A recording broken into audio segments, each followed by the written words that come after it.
Have you ever bought a beautiful houseplant, brought it home, full of excitement, only to watch it decline a few weeks later? The leaves started turning yellow, the growth stopped, maybe it even died. Most people think they don't have a green thumb, but in reality, they made just one mistake. They bought the right plant for the nursery, but the wrong plant for their home. And that's exactly what we are going to fix today. By the end of this video, you'll know exactly how to choose the right plant based on your home slide, understand how directions affect growing conditions, and learn what I do when I want to grow a plant that doesn't naturally suit my space. Let's get started. The first thing I want you to remember is this: don't choose the plant first, choose the place first. Whenever someone asks me which plant should I buy, my first question is always, where are you planning to keep it? Because that's what really matters. The same plant can thrive in one home and struggle in another, simply because the lighting conditions are different. So, before we talk about plants, let's spend just 1 minute understanding the light. And don't worry, it's much simpler than it sounds. The easiest way is to observe your space throughout the day. Notice where sunlight falls, how long it stays there, and whether the sunlight directly touches that spot or not. If you're not sure, you can download a free light meter app on your phone. Stand exactly where you want to place your plant and check the light in the morning, afternoon, and evening. You don't need a professional light meter. Even a phone app gives you a good estimate and is much better than guessing. Another thing that helps is knowing the direction your growing space faces. If you're not sure, simply open the compass app on your phone or check Google Maps. In just a few seconds, you will know whether your place faces north, south, east, or west. But here's something even more important: don't focus only on the direction, focus on the light. Because plants don't know which direction your balcony faces, they only know how much light they are receiving. Direction is simply a helpful clue that tells us what kind of light we can usually expect. Generally, south-facing spaces receives longest hours of direct sunlight. West-facing spaces get hotter afternoon sun. East-facing spaces receives gentle morning sunlight, while north-facing spaces usually receives the least direct sun. However, these are only general guidelines. An open terrace, a covered balcony nearby buildings, large trees, or even the season can completely change how much light actually reaches your plant. For example, an open east facing terrace may receive several hours of direct morning sun and can easily grow many flowering plants. But a covered east facing balcony may receive mostly bright indirect light, making it much better place for tropical foliage plants. So before buying any plant, always look at the actual light your space receives, not just its direction. Now let's quickly understand the four types of light you'll hear about most often. First, full sun means around 6 or more hours of direct sunlight every day. The sunlight directly touches the leaves and you will notice strong shadows. Second, bright indirect light. It is the sweet spot for most houseplants.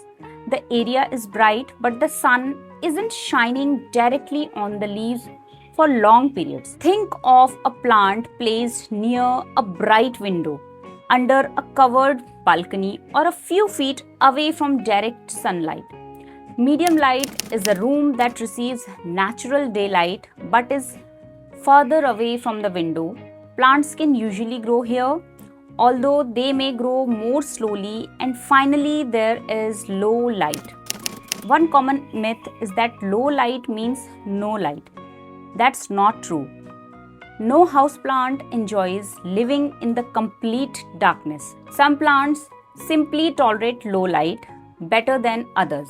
But every plant still needs some natural light to stay healthy. Now you understand the light, choosing the right plant becomes much easier. Let's start with spaces that receive the strongest sunlight. If your balcony, terrace, patio, or any outdoor growing area receives several hours of direct sun every day, which is common in many south facing spaces and some open west facing areas, you have the perfect conditions. For sun loving plant, this is where flowering plants like bougainvillea, hibiscus, edenium, vinca, portulaca, and many other sun loving flowering plants really shine. Succulents, cacti also love these conditions. Echeveria, jade, sedum, and many other desert plants develop stronger growth and better color when they receive direct sunlight. If you enjoy growing herbs, plants like rosemary, thyme, oregano, sage, and many Mediterranean herbs also appreciate these bright conditions. And here's a mistake some beginners do all the time. They buy a beautiful tropical plant like peace lily, calathea, and even a young monstera, and they put it in afternoon sun because the balcony looks bright. Within a few days, the leaves start scorching, curling, or developing brown patches. Not because the plant is difficult, but because it was placed in the wrong light. Instead of asking, can this plant survive here? Start asking, would this plant naturally grow happily in these conditions? That one small change in thinking will save you from many future disappointments. Now, you might be watching this and thinking, my space doesn't get this much sunlight. That's perfectly okay. In fact, my own growing space is completely different, and over the years, I have discovered that it's actually ideal for some of the most beautiful tropical foliage plants. Let's talk about those next. If your growing space receives mostly bright indirect light instead of long hours of direct sun, don't be disappointed. In fact, this is where some of the world's most beautiful houseplants truly thrive. My own balcony faces northeast and it's also covered from the top.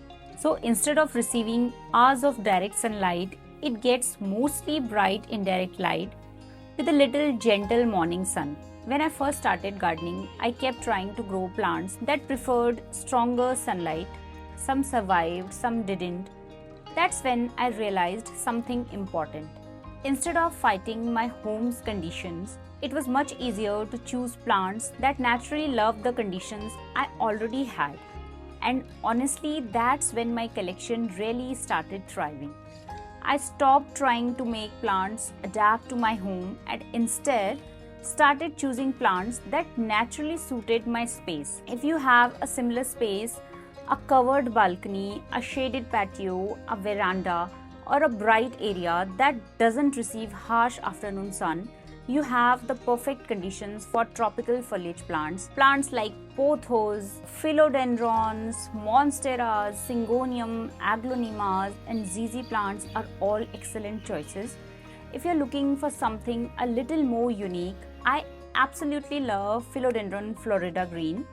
Its leaves have such an unusual shape and it grows beautifully in bright indirect light. Other wonderful option includes philodendron red emerald, philodendron Ceylon gold, different varieties of Hoyas and ZZ raven plant. If you want something darker and more dramatic, if you enjoy colorful foliage, aglaonemas come in so many beautiful shades while syngoniums offer incredible variety in both color and leaf shape. Another favorite of mine is purple shamrock. Its deep purple leaves add a beautiful splash of color and I have found it grows best in a light, gentle morning sun rather than deep shade. I also grow a similar looking butterfly plant and both have done really well in my balcony. Now, one thing I want to mention here is that direction alone doesn't decide what you can grow and what you cannot. The amount of light reaching your plants is far more important. For example, an open east-facing terrace can receive enough direct morning sunlight to grow many flowering plants, herbs, vegetables, and even succulents. But a covered east-facing balcony may receive mostly bright indirect light, making it much better suited for tropical foliage plants. The same applies to north, south, and west facing spaces too. Two balconies facing the same direction can grow completely different plants simply because one is open to the sky while the other is shaded by a roof or surrounded by nearby buildings. So always let the light guide your decision, not just the direction. Now let's move indoors. If you ask me the best place inside a home, for most houseplants, my answer is almost always the same: near a bright window. A bright window provides the kind of light that many indoor plants naturally love. If you have one, you can successfully grow monstera, philodendrons, rubber plant, birds of paradise, hoyas, anthuriums, alocasias, fiddleleafic, begonias, and many other beautiful houseplants. The closer the plant is to the window, the happier it usually is. As you move further away from the window, the light becomes weaker, even if the room still looks bright to us. That's another mistake many beginners make. They place a plant in the middle of a room because it looks bright enough for us, but our eyes adjust to the light much better than plants can. A spot that feels bright to us may actually be considered low light for a plant. Now you might be wondering, what if I fall in love with a plant that isn't suitable for my home? Honestly, it happens to me all the time. Whenever I visit a nursery, I still get tempted by rare and unusual plants. A beautiful pink princess and a stunning anthurium, a gorgeous alocasia. Just because my balcony isn't naturally ideal for these plants doesn't mean I stop myself from growing them. Instead, I ask myself one question: can I create the conditions this plant needs? In my case, the answer was yes.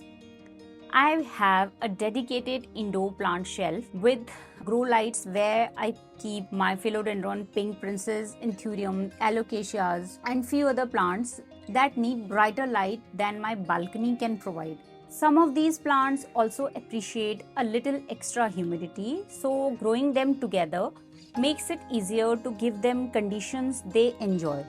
That completely changed the way I think about gardening.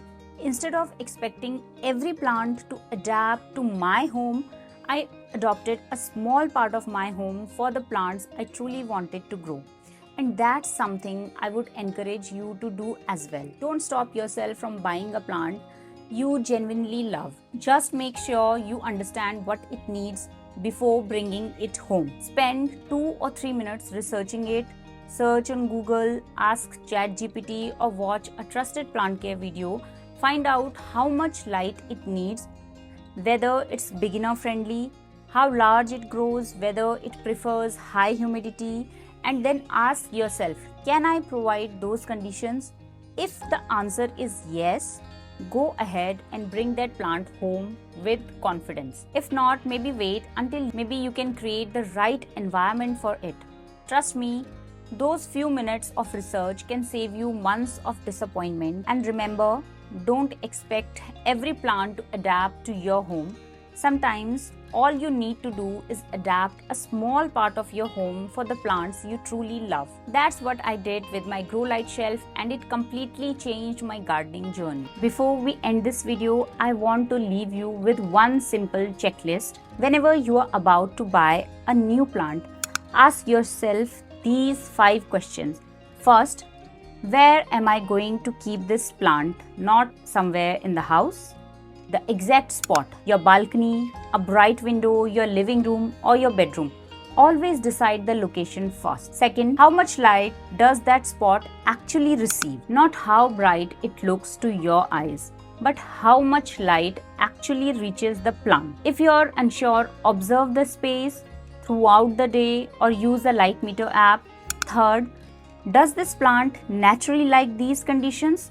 Don't try to force shade-loving plant into full sun, and don't expect a sun-loving flowering plant to bloom in a dark corner. Choose plants that naturally enjoy the conditions you already have. Fourth, how much care can I realistically give this plant?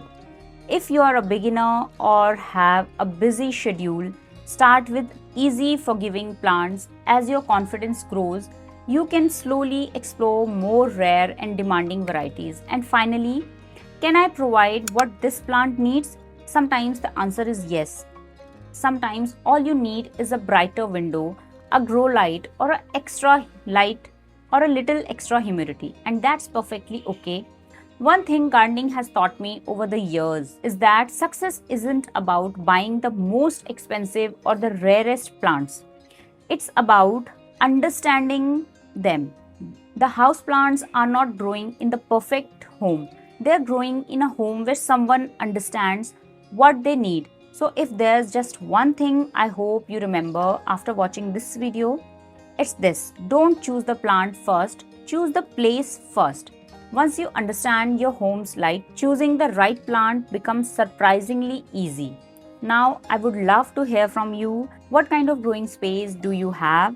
Is it a sunny balcony, a shaded patio, a bright window, or do you grow most of your plants indoors under grow light? Let me know in the comments and I'll recommend a few plants that I think would be perfect for your space. If you found this video helpful, don't forget to give it a thumbs up and subscribe to Her Green Space for more practical plant care tips, honest advice, and real gardening experiences. Thank you so much for watching, and I'll see you in the next video.